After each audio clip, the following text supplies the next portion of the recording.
For most car manufacturers, a crash test often means sending about a dozen cars to a crash test facility where the vehicles will be tortured, destroyed, and abandoned in most cases. The more expensive the car is, the more money its maker has to spend for the tests. Here are some of the biggest spenders in the industry. Number 10. Range Rover Velar. The Velar itself is supposed to fill the gap between two other popular models, the Range Rover Sport and the Range Rover Evoque. A job it's done quite well with its 376 horsepower V6 engine, complemented with massive interior to house that high-tech comfort. Euro NCAP has tested the 2017 model, and the car passed with flying colors. In fact, it earned an overall excellent performance in crash protection thanks to the comprehensive crash avoidance technology. The passenger dummy used in the frontal offset test remained in good shape in all critical body areas. The passenger compartment also stayed stable upon impact. On the more severe side pole impact, the Range Rover Velar even scored maximum points. Moreover, the emergency braking system was shown to be effective to help avoid collisions at almost all test speeds.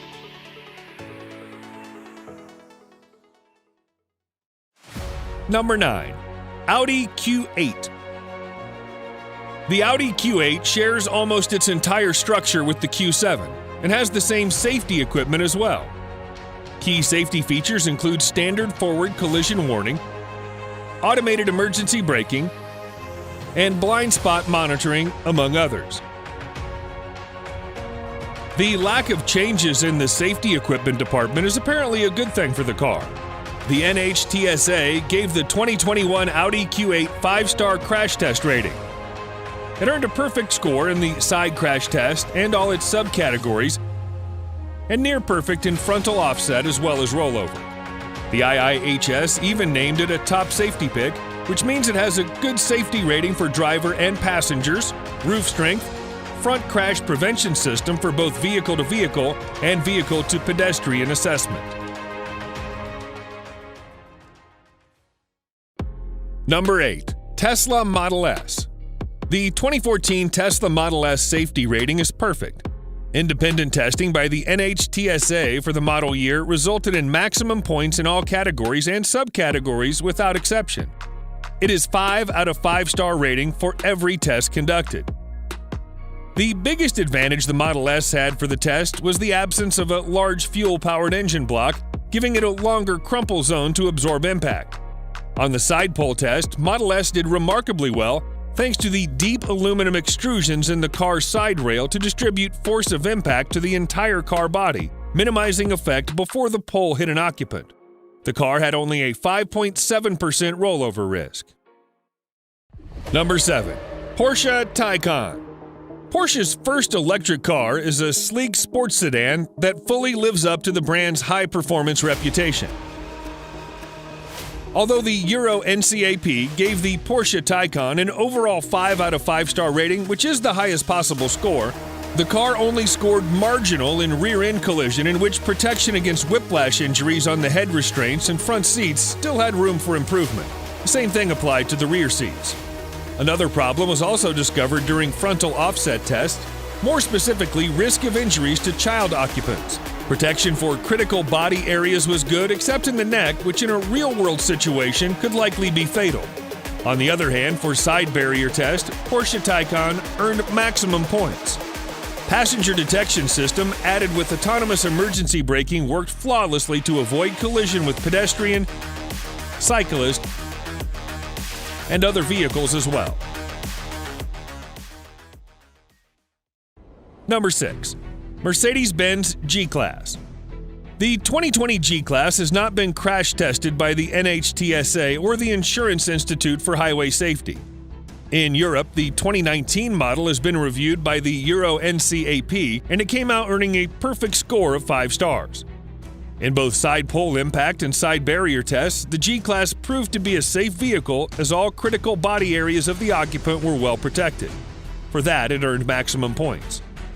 Similar to the Taycan, automatic emergency braking comes standard in the G-Class. Even when driven at highway speed, the lane assistance system worked very well to prevent inadvertent drifting out of the lane and some other more critical situations. Unfortunately, the chest compression on the driver's seat and frontal offset and fill side barrier test was found to be weak.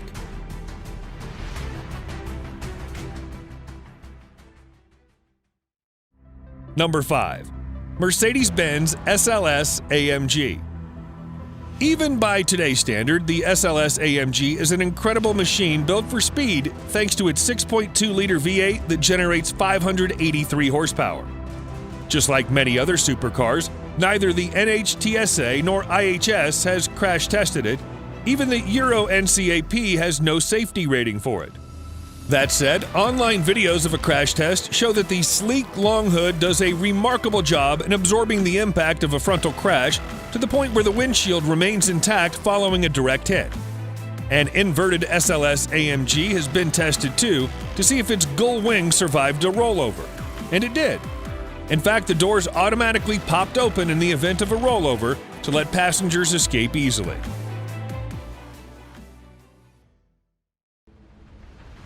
Number 4. Lamborghini Murcielago. In early November 2010, Lamborghini announced that its Murcielago line came to its end of production. As you might expect, there's no crash test rating from NHTSA, IIHS, or Euro NCAP. A lot of supercars do not release their safety ratings, and the Murcielago didn't either. The last model of the Murcielago is known as the SV. Except for the steel doors and roof, the entire body is made of carbon fiber. During a frontal offset test, the car had to rely solely on the frame and front hood to absorb impact, which it did very well. Upon impact, the crumple area was crushed, but the cabin remained intact despite the absence of engine in the front. Number 3. Bugatti Veyron. Crash test for any car model is intended to see how the vehicle reacts to normal usage in the real world, which may include high-speed crashes, rollover damage, and emergency braking, among others.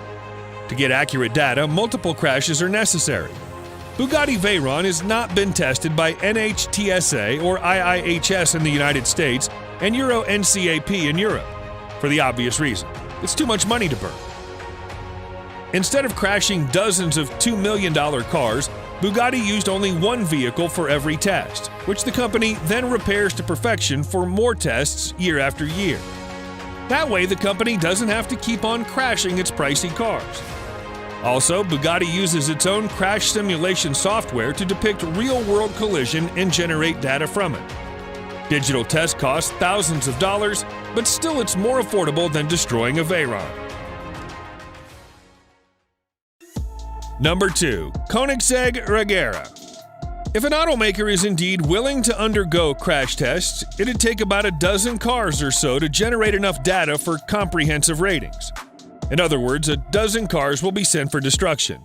For a niche automaker like Koenigsegg, those dozen cars are almost the entire production in any given year, so that's not financially sensible at all.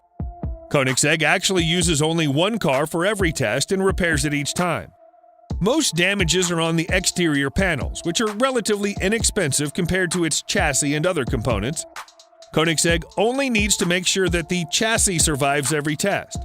That said, there are no safety ratings from NHTSA or Euro NCAP.